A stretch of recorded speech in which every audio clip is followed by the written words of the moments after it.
Hello everyone. ঘরে তো নানা রকমভাবেই সবাই কেক বানায়, এক একজনের পদ্ধতি এক এক রকম। তো আমি যেভাবে ফ্রুট কেক বানাই ঘরে সেটাই তোমাদের সাথে শেয়ার করছি। তো এখানে প্রথমে একটু কমলা লেবুর জুস বার করে নিয়েছিলাম। তো সেটার মধ্যেই সব রকম ড্রাই ফ্রুটস, টুটি ফ্রুটি, তারপরে কাজু, কিশমিশ, আলমন্ড, যা যা আছে, চেরি, সব আমি একটু ভিজিয়ে রেখে দেবো। বেশিক্ষণ আমার হাতে টাইম নাই, তাই কিছুক্ষণই রাখবো। আর দেখো এখানে নিয়ে নিয়েছি 1 বাটি মতো মোরব্বা আর সাথে 3টে ডিম। এখানে নিয়েছি হাফ বাটি মতো দুধ, কাঁচা দুধ নর্মাল টেম্পারেচারে, আর হাফ কাপের থেকে একটু বেশি চিনি গ্রাইন্ডারে আমি ভালো করে গ্রাইন্ড করে নেব। তো পুরোপুরি গ্রাইন্ড হয় না, পেস্ট হয় না, তো সেই জন্য আমি একটু চেলে নিচ্ছি যাতে কোনো রকম কেকটাতে লাম্প না থাকে। হালকা দানা দানা থাকলে সেই কেকের ব্যাটারটা ভালো হয় না। তো সেই কারণে আমি চিনিটা একটু চালনিতে চেলে নিচ্ছি। তো তারপরে দেব আমি হাফ কাপের থেকে একটু বেশি সাদা তেল। হ্যাঁ, সাথে বাটারও দেওয়া যায়, তো আমি সাদা তেলেই মানে পুরো কেকটা করব। তো দেখো এটা ভালো করে ব্লেন্ডারে একটু ব্লেন্ড করে নিচ্ছি। যত ভালো করে জিনিসটা মানে ব্যাটারটাকে মেশানো যাবে, কেকটা তত বেশি নরম আর ফ্ল্যাপি হয়। তো আমি এভাবেই বানাই। চিনিটা আরও অনেকে অনেকভাবেই করে। আসলে চিনিটা অনেকে ক্যারামেলের মতো মানে ভালো করে ওটাকে একটা রসের মতো বানিয়ে নেয়, যেটা সিরাপ বলে, চিনির সিরাপ, সেটাও করে। তো আমি এটা গ্রাইন্ডারে গ্রাইন্ড করেই করি।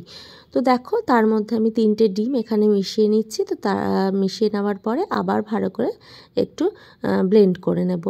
তো বললাম যে যত ভালো ব্লেন্ডিং হবে তত ভালো কেকটা নরম হবে। তারপরে দিয়ে দিচ্ছি এখানে 1 কাপ মতো ময়দা। হ্যাঁ, আমি আরও হাফ কাপ ময়দা পরে অ্যাড করব, তবে একেবারেই নয়। আগে ভালো করে এটাকে মিশিয়ে নেব, তারপরে আমি পরে আরও হাফ কাপ ময়দা আমি অ্যাড করব। আসলে পরিমাণটা ঠিকঠাক থাকলে কেকটা ঠিকঠাক তৈরি হয়। 1.5 কাপ ময়দা দিলে মোটামুটি 1 কাপের মতো চিনি দিলেই ঠিকঠাক পরিমাণ। তো এখানে ওই হাফ কাপ যে দুধটা রেখেছিলাম, তো সেই দুধটা আমি আবার ওই মিশিয়ে দিচ্ছি। এই দুধটা মিশিয়ে দেওয়ার পরে আমি নেক্সট আবার অ্যাড করব ওই হাফ কাপ ময়দাটা। তো দেখো ভালো করে আমি ফেটিয়ে নিচ্ছি। যত ভালো করে এটাকে ব্যাটারটাকে তৈরি করা যাবে তত ভালো কেকটাও তৈরি হবে। তো এই দেখো হাফ কাপ ময়দাটা আমি আবার একটু চালনিতে চেলে নেব, দিয়ে আমি এটা ভালো করে আবার হাতে করে মিশিয়ে দেব। তারপরে ওই যে অরেঞ্জ জুসের মধ্যে যেটা আমি মিশিয়ে কিছুক্ষণ রেখে দিয়েছিলাম সেটাকেও আমি অ্যাড করে দিচ্ছি। এটা যদি সারা রাত ভিজিয়ে রাখা যায় তাহলে আরও ভালো। তো আমার কাছে যেহেতু সময় নেই, আমি ইনস্ট্যান্ট করব, সেই জন্য আমি সঙ্গে সঙ্গেই দিয়ে দিলাম। আর সাথে ফ্লেভারের জন্য দিলাম একটু ভ্যানিলা এসেন্স, আর ওই 1 টেবিল স্পুনের মতো বেকিং পাউডার, আর সাথে দেব half tablespoon baking soda. Half বলবো না, 1 চিমটে যেটা বলে। তো এখানে দেখো ফার্স্টে আমি মাইক্রোওভেনে কনভেকশন মোডে 180 ডিগ্রিতে আগে প্রি হিট করে নিচ্ছি। তো তারপরে ব্যাটারের যেটুকুনি বাকি আছে, যেমন মোরব্বাটা আমি অ্যাড করিনি সেটাকেও আমি অ্যাড করে দেবো। আর যেটুকুনি একটু ডেকোরেশন বাকি থাকে, মানে উপরে একটুখানি ডেকোরেশন করলে দেখতে ভালো লাগে, তো সেটাই করব।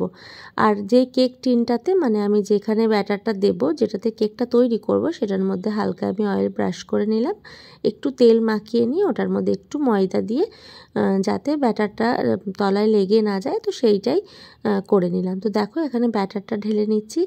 আর হ্যাঁ, আমার জায়গাটার পরিমাণে মানে কেক যেটাতে তৈরি হবে সেটার পরিমাণে ব্যাটারটা একটু বেশি হয়ে গেছিলো, তো সেই কারণে আমার বেকড হতেও অনেকটাই টাইম লেগে গেছে। নর্মালি 40 মিনিটে কেক হয়ে যায়, তো এটা একটু বেশি টাইম লেগেছিলো। আর 2টো পাত্রে যদি করতাম হয়তো ওটা আরও ভালোভাবে হতো। তো সেই কারণে না ওপরটা একটুখানি বেশি ক্রিস্পি, মানে একটু বেশি পোড়া পোড়া টাইপের পোড়েনি, মানে দেখতে একটু কালচে কালচে হয়ে গেছিলো। ওই যে অনেকক্ষণ ধরে জিনিসটা বেকড হয়েছে, তাহলে ওপরটা একটুখানি বেশি মানে হয়েছে। তবে হ্যাঁ, দেখতে যেমনই হোক খেতে কিন্তু সুস্বাদু, মানে দারুণ হয়েছিল। তোমরা লাস্ট অবধি দেখলেই বুঝতে পারবে যে কেকটা কতটাই নরম হয়েছে। তো চলো দেখতে থাকো। এখানে আমি ডেকোরেশনটা করে নিচ্ছি। যেটুকুনি আমার কাছে বেঁচে ছিল, টুটি ফ্রুটি, আলমন্ড, চেরি, তো সবগুলো একটুখানি ওপরে দিয়ে দিচ্ছি জাস্ট দেখতে ভালো লাগার জন্য। আর এদিকে আমার প্রিহিট অলরেডি হয়ে গেছে। তো এটা আমি ফার্স্টে 40 মিনিটের জন্য দেব। ওই যে বললাম ব্যাটারটা একটু বেশি হয়ে গেছিলো, মানে জায়গাটার পরিমাণে একটু বেশি হয়ে গেছিলো বলে আমাকে আরও মোটামুটি 6-7 মিনিটের মতো দিতে হয়েছিল, একটু বেশি টাইমই লেগেছিল। তো এখানে হয়েই গেছে, আমি বার করে নিচ্ছি। দেখলে বুঝতেই পারবে ওপরটা হালকা একটুখানি করা হয়েছে, তবে একদম দেখা নিয়ে ভেবো না যে কেকটা খেতে বাজে হয়েছে বা কেকটা পুড়ে গেছে, একদমই নয়। অসাধারণ খেতে হয়েছিল সত্যি করেই। আমি আগে প্রেশার কুকারে বানাতাম, মানে প্রেশার কুকারের ঢাকনাটা শুধু দিয়ে দিতাম আর সিটিটা খুলে নিতাম, তো অমনি করে বানাতাম। প্রেশার কুকারেও খুব সুন্দর হয় কেক। তো যেহেতু মাইক্রোওভেন আছে তো ওই কারণে আমি মাইক্রোওভেনে বানাই। তো দেখো কতটা নরম হয়েছে।